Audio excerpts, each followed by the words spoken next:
ক্ষমতা দিছে রে। আমরা যে ওয়াজ করি মাইক দিয়া সর্বোচ্চ 1.5 কিলো যায়, ঠিক না বেঠি? আর বেলালের গলা শুধু মাইক ছাড়া খালি গলা 41 কিলোমিটার যাইত। সেই বেলাল গভীর রজনীতে একদিন কয় হাইয়া আলাল জিহাদ, হাইয়া আলাল জিহাদ। তোমরা কারা আছো? নবীর সঙ্গে বেঈমানের যুদ্ধ শুরু হয়ে গেছে, তোমাদের সন্তানগুলাকে যুদ্ধের ময়দানে প্রস্তুত করো। কিয়ামতের কঠিন ময়দানে তোমরা শহীদের মা হইয়া দাঁড়াইতে পারবা। গভীর রাত্রে এক মহিলা বেলালের এই ঘোষণা শুইনা কানতে কানতে কানতে মহিলা বালিশ ভিজায়া দিছে।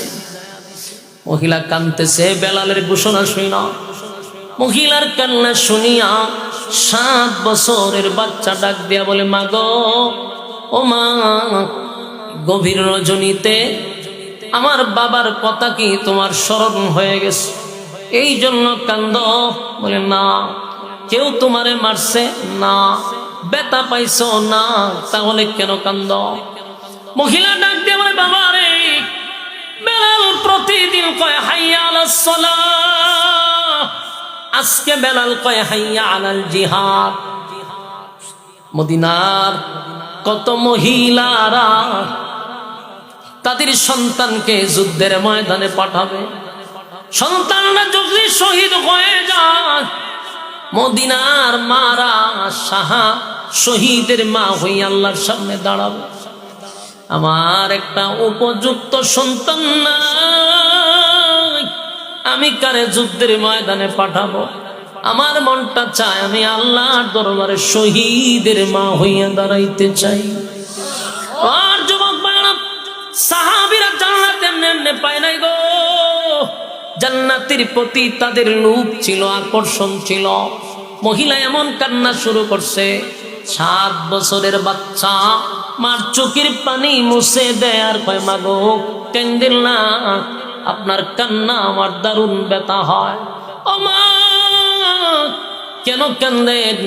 শহীদের মা হইতে চান?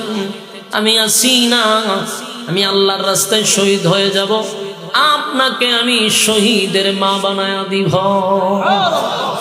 7 বছরের বাচ্চা মাকে সান্ত্বনা দিয়া কয়, মা, আপনাকে আমি শহীদের মা বানায়া দিব। মহিলা ডাক দেয়া হয়, বাবা রে, এত ছোট বাচ্চা যুদ্ধের ময়দানে এলাও করা হয় না। ছোট বাচ্চা হয়, মা গো, আমারে নবীর কাছে লইয়া যান, আমি নবীর সঙ্গে কথা বলবো। মহিলা ফজরের পরে বাচ্চাটারে কুলে নিয়া দৌড়াইয়া মসজিদে নবীর মধ্যে গেল। গিয়া দেখে যুদ্ধের ময়দানে প্রস্তুতি নেওয়ার জন্য যারা যারা অংশগ্রহণ করবে সবাই নাম লেখাইতেছে লিস্টির মধ্যে। মহিলা পুরুষরা যেইভাবে লাইন ধরছে, মহিলাটা বাচ্চাটারা নিয়ে দাঁড়ায় আছে। সাহাবায়ে কেরাম বলে, ওমা, এটা পুরুষের লাইন, এটা মহিলার লাইন না। আর মহিলা এবং বাচ্চাদেরকে যুদ্ধের ময়দানে এলাও করা হয় না। মহিলা ডাক দিয়া বলে, আমার সন্তানটারে আমি যুদ্ধের ময়দানে পাঠাবো। সাহাবায়ে কেরাম বলেন, আপনার ছেলে তো বালেগ হয় নাই, না বালক কোনো বাচ্চাকে আমরা যুদ্ধের ময়দানে নেই না।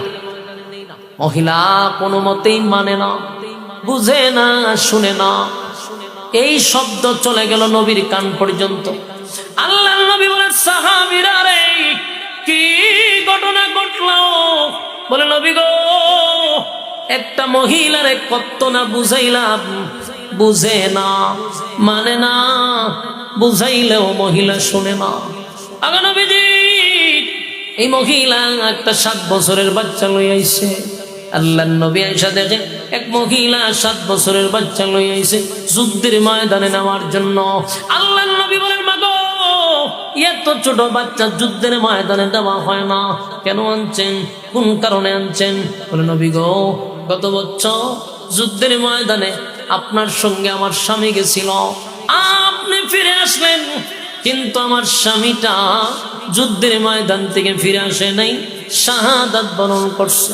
কিন্তু আমার তো কোনো উপযুক্ত সন্তান নাই যে আমি যুদ্ধের ময়দানে আপনার সঙ্গে পাঠাবো, কিন্তু মনটা চায় আল্লাহর সামনে শহীদের মা হইয়া দাঁড়াইত, কিন্তু আমার উপযুক্ত সন্তান নেই।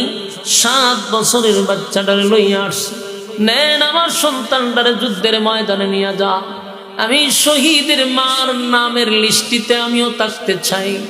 আল্লাহর নবী বুঝাইলেন, সুন্দর করে বুঝাইছে। মাগো, মহিলা এবং ছোট বাচ্চাদেরকে আমরা এলাও করি না। এই বাচ্চা তো তরবারির চেয়েও ছোট, কি কাজে লাগবে, কোন কাজে লাগাবো? মহিলা বলে, নবী গো, যুদ্ধের ময়দানে যখন আপনাকে ডান দিক থেকে বাম দিক দিয়ে তীর মারবে, তখন আপনি আটকানোর জন্য একটা ঢালের প্রয়োজন হয়। আপনি আমার সন্তানটারে চতুর্দিক দিয়ে ডাল হিসাবে ব্যবহার করবেন। ডান দিকে তীর আসবে, ডান দিকে ধরে রাখবেন, বাম দিকে তীর আসবে, বাম দিকে ধরে রাখবেন। আল্লাহর নবী কথা শুনে চোখ দিয়া নবীর পানি চলে আসছে। নবীজি মুক্তার ডানার মতো চোখ দিয়া পানি পড়ে রে, আর বলে, এত মায়া, এত মহব্বত। আল্লাহর নবী বলেন, মাগো, ওয়াদা দিলাম সন্তানটা বড় হইলে আমি যুদ্ধে নিয়ে যাব। কিন্তু মহিলা বুঝে না, মানে না। সন্তান লইয়া যখন চলে যায়, সন্তানটা আমার কাছ থেকে লাইমা একটা দৌড় মাইরা নবীর সামনে হাজির। ডাক দেয়া হয়, নবী গো, আপনি কি আমার যুদ্ধের ময়দানে নিবেন না? আল্লাহর নবী বলেন, এত ছোট বাচ্চা আমি যুদ্ধের ময়দানে নিয়ে কি করবো রে? ছোট বাচ্চাটা ডাক দেয়া হয়, নবী গো, আমার আম্মা যখন চুলার মধ্যে আগুন ধরায়, আমি কিন্তু পাশে বসা থাকি। ওগো নবীজি, আমি দেখছি চুলার মধ্যে আমার মা ছোট ছোট লাকড়িগুলা আগে ঢুকায়, লাকড়ি ঢুকাইয়া চুলার ভিতরে যখন আগুনটা ধরে যায়, তখন বড় বড় লাকড়িগুলা ঢুকায়। ওগো নবীজি, আমার মতো একটা ছোট বাচ্চারে আপনি যুদ্ধের ময়দানে নিয়ে যান, আমি শহীদ হইয়া যুদ্ধের ময়দানের আগুনটা ধরায়া দিব। এরপর আপনি বড় বড় সাহাবীদেরকে ঢুকাবেন। জোরে কোন সুবহান।